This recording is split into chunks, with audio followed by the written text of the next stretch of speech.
Colorado, dominant win versus Arizona. Obviously, defensively, 7 sacks. Offensively, played very, very well with lack of a Travis Hunter for most of the game. Matt, let's get your biggest takeaways from this game. Go ahead. Biggest takeaways: the defense is fucking legit. Mm-hmm. They are mean as fuck. You give them a lead, and it is on. Yeah, like Lewis and Sapp got these motherfuckers pass rushing like Warren Sapp. Yeah, I mean for real. So the 93 animal. Arden Walker animal. Like just fucking the brick shithouse inside.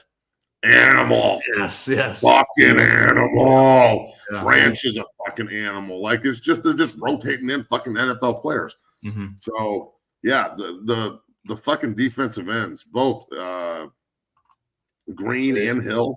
Yeah. Dude, they were everywhere. Mm-hmm. The law firm balled out. The Hood kid played his ass off. That was a great pick. I thought he was going to score. Yeah. And Travis Hunter didn't even contribute on defense. And Shiloh barely even played. Speaking of Hood, hold on. Like, look at this tackle now, bitch. Stop that motherfucker. I'm just saying, like, they're deep and they're mean and they just rotate dudes in. So now the key is just building on this. Mm-hmm. They were mad as fuck with how they played against Kansas State, and they should have been. And you could tell. They were pissed. Yeah. So Livingston's got to figure out how to bottle this up so they can unload again at Folsom and play like that. Can you imagine the defense plays like this in Folsom? Not at this fucking basketball school, because it's basketball season now, Arizona. Fuck you. Look, dude, I never played Arizona in college either, but I've watched Arizona. I watched Khalil Tate one day at Folsom go for like 400 fucking yards rushing once. Mm-hmm. And I was just sitting there like, what in the fuck are we doing? Like, I was having a fucking heart attack in the fucking booth. So I hate Arizona. Last year's game, icing ourselves, the fucking 34-31 loss to number 11 Arizona last year really burned me. I'm glad we beat the fuck out of them. I'm so glad we stomped that ass. So it starts with the defense. They get my first game ball. And everybody on defense. If you played significant snaps or had significant plays in that game, you're getting a game ball today. Yeah. And you're getting game balls and foot rubs, and this is what we need to fucking do here. You play like defense like that in Boulder. I'm saying this right now. If they figure out how to bottle this defense up and play like this consistently, turnovers, pressure, good against the run, you don't have to be great. You got to be good. Yep. And just constantly on the quarterback's ass, they are going to win the fucking Big 12 and be in the playoff, period. Yeah. Because their offensive skill players and their offense is fucking humming right now. Yeah. Dog. Woo, boy. I'll tell you what. Second game ball. 2. Yeah. I mean, look, I know his numbers were he threw 2 picks and one of them was bad. But you know what? When he doesn't have to do everything, he can do anything. And what he did this week was lead. Not just play well. I don't give a fuck about his numbers. I want you to watch this fucking video of him talking to Shepard and talking to Coach about what he wanted to run and how he said, before you play it, Bailey, put this in context. Some of you soft motherfuckers are actually going to hear this and hear him say bitch, and you're going to get offended. And you're going to think that he's a bad dude and a bad quarterback and he doesn't respect his teammates because he called him a bitch. And I would look at you in the huddle and say, you're the bitch, pussy. All he's saying, this is how we talk to each other.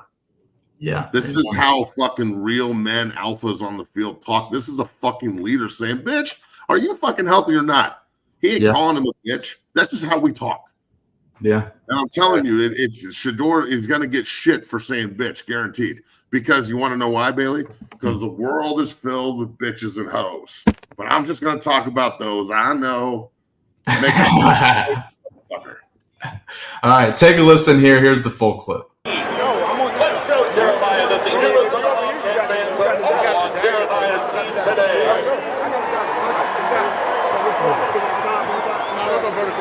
Vertical. All right. Who's he at? Who's the Z? The one he has, G. I roll my ankle. Bitches, you ready? Can you catch this dough ball?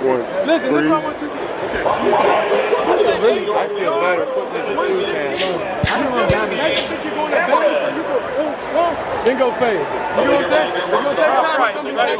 It's going to prove this shit. We got to win. There you have it, Big Matt. You want to know what happened right after that?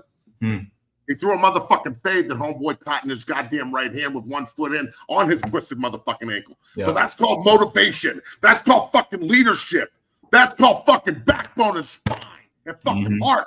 That's calling your guy out and constructively criticizing him in front of his teammates saying, hey, I want 1-4. Hey, I broke my ankle. Bitch, are you okay? You're the baddest motherfucker out here. I'm going to put it right in the breadbasket and you're going to score. Watch this.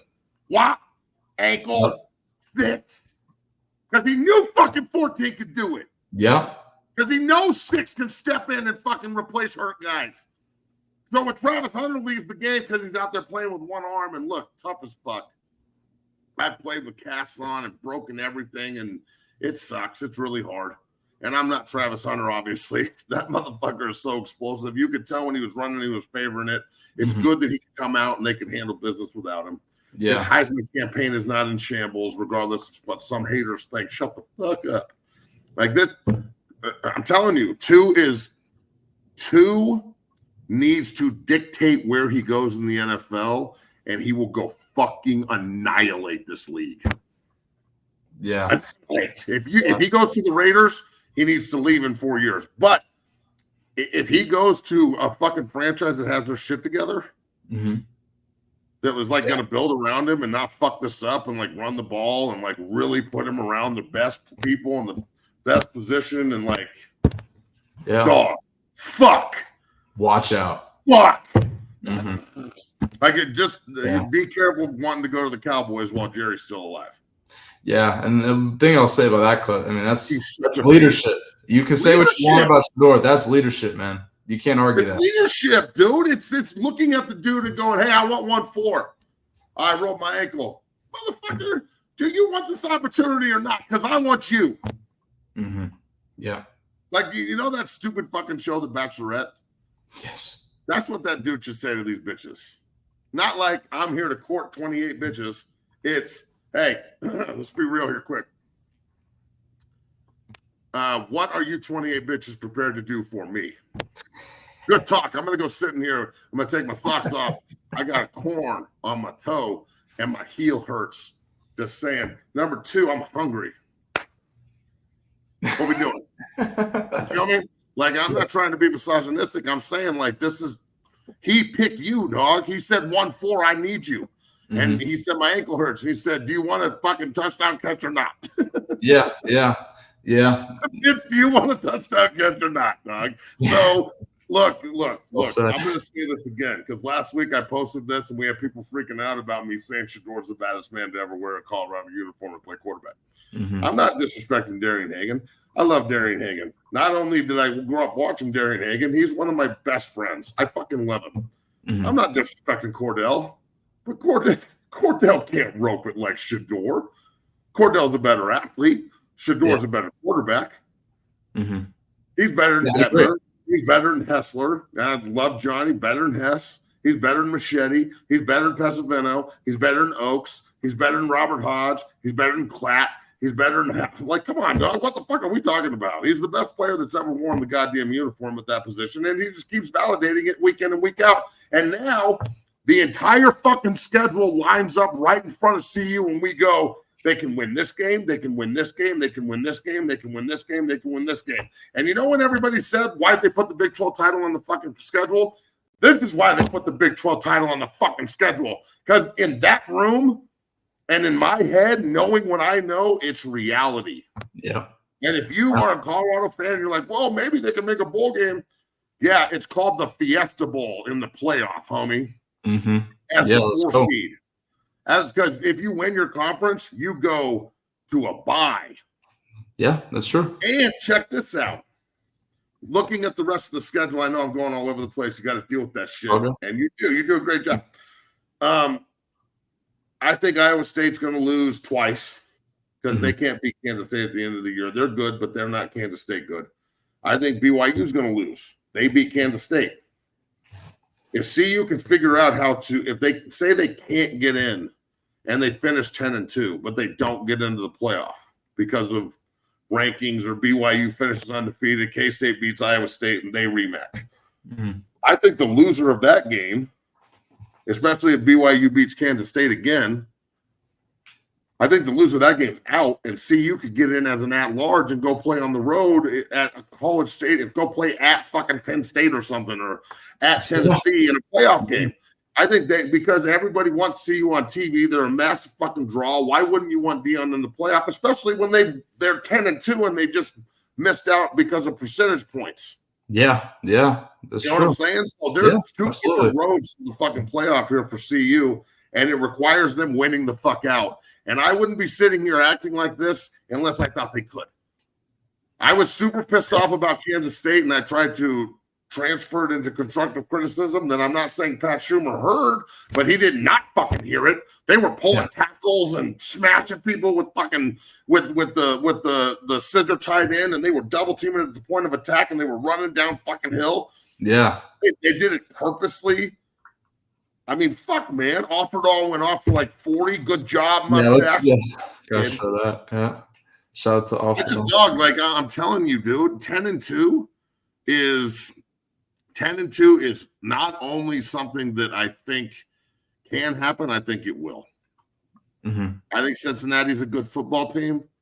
They are walking into a hornet's nest. They have not played. Like, I know they beat Arizona State. We are not Arizona State. That is not Sims at quarterback. If they had their regular quarterback, I don't know if they win that game, because they just loaded the box and stopped the run and made Sims beat him, and he's a tight end. Okay, so we'll talk about Cincinnati as the week goes on. But look, then they have a bye, and then if you can get through Cincinnati, a win is a win, even if it's ugly, God forbid. Yeah. Or Travis doesn't play this week, and you give him another week off, and then he comes healthy for Texas Tech, who just gave up 60 to a team you beat. Mm-hmm. Then you have Utah at home, which is a fuck you game. Yeah, that's a huge game. Texas Tech is a huge game because it's in between Cincinnati, and Utah. So you got to go take care of business in Lubbock, which they can do because they can't stop us. There's no way they can stop us. If they can't stop Baylor, 60 fucking points to Baylor, 44 points to Cincinnati, we're going to chop you the fuck up in Lubbock. Mm-hmm. And you're wearing your Patrick Mahomes throwbacks that day that he made. So we can go squash that bug quick. Yeah. And then you've got Utah at home, which is a fuck you game. We'll get into that when it comes around. And they're 7-2. Yeah. And nationally ranked. And then you've got Kansas on the road, but not in Lawrence. It's not in Lawrence. It's in Arrowhead. So any motivation that you're like, they're not going to be motivated. Oh, quick pro quo. We're going to play at at Arrowhead, where NFL scouts are. Well, let's see how you play on a national stage in that stadium. Yeah. I played in that stadium once. Adrian Peterson went for 28 carries for look up the 2004 Big 12 title game. It was one of the most embarrassing moments of my life, but I was happy we were there. But we got fucked up. Let's see. Adrian Peterson, let me tell a story here, okay? While you're looking this up. It's like the middle of the second quarter. They're up 21-3 or something. And they're driving. And the guard is Davin Joseph, first rounder to Tampa Bay. The tackle is Jamal Brown, first rounder to New Orleans. The quarterback is Jason White, who is a year off the Heisman. J.D. Reynolds is the fullback who played for 8 years. And then Adrian Peterson is the tailback, right? And I'm playing 3 technique, and I know they're about to run power at me. So I played Joseph pretty good and shut him off, and all I can get out is my left arm, right? And Adrian Peterson hits me in the fucking bicep right here. And this is when I was playing. I was pretty good. Mm-hmm. And he hit me here with his quad, and it dislocated my fucking elbow on top of my arm. Oh. He just ran through my arm, and it fucking exploded my entire elbow capsule. And I ran off the field, and he went for 35. Because in the game, he went, what were his final stats? Here's his stats. 28 carries, $172, and 3 touchdowns. Oh, God. Damn. So I walk off the sideline, and I'm like, Steve, our trainer, Steve Willard, I'm like, dog, my elbow's fucked up. And he goes, what's the score? And I look up at the score, and he grabbed my wrist and went, what? And threw it right back in place. And I was like, motherfucker. And then I went in the locker room and stuck with the needle in the capsule. and they give me the most total I've ever had in my life, probably. Tape that motherfucker up, and then we went and got our fucking asses beat, dog. Oh, it was terrible. But that's neither here nor there. Just wanted to lighten the mood. Yeah, well, yeah. Looks like Adrian Peterson, Bucks 72 and 3 yards. Jesus. So they can beat Kansas. That Arrowhead special place. Kansas. And then Oklahoma State's 0-4 in conference, and they don't have a quarterback, and they're walking into a hungry CU that might have a chance to go to the fucking playoff or play for the Big 12 title. Yeah. Shit. Everything's lined up in front of us. This is exactly what I wanted. And you know what? I was fucking right. So you're welcome. All of you that listen to me, you're fucking welcome. Because I was right again, and motherfuckers can hate all they want, and it can be the schedule and the Big 12 soft and blah, blah, blah, blah. Whatever fucking narrative you want to play, dog, the schedule they made is the schedule we play. Amen. I ain't going to sit here and apologize for it. I'm not going to apologize when Shedeur and Travis are both in New York for the Heisman. Like, remember when I said this? Yes. At some point during the year, Shedeur and Travis are going to be fighting for the Heisman Trophy on the same team while they're fighting for the Big 12 title. Remember when I said that? Yes. Yeah. That's what I thought. I know you remember because you're there every day, but everyone else, I hope you fucking remember. So I may be a little rough around the edges, but God damn it, this ain't no sandpaper dildo.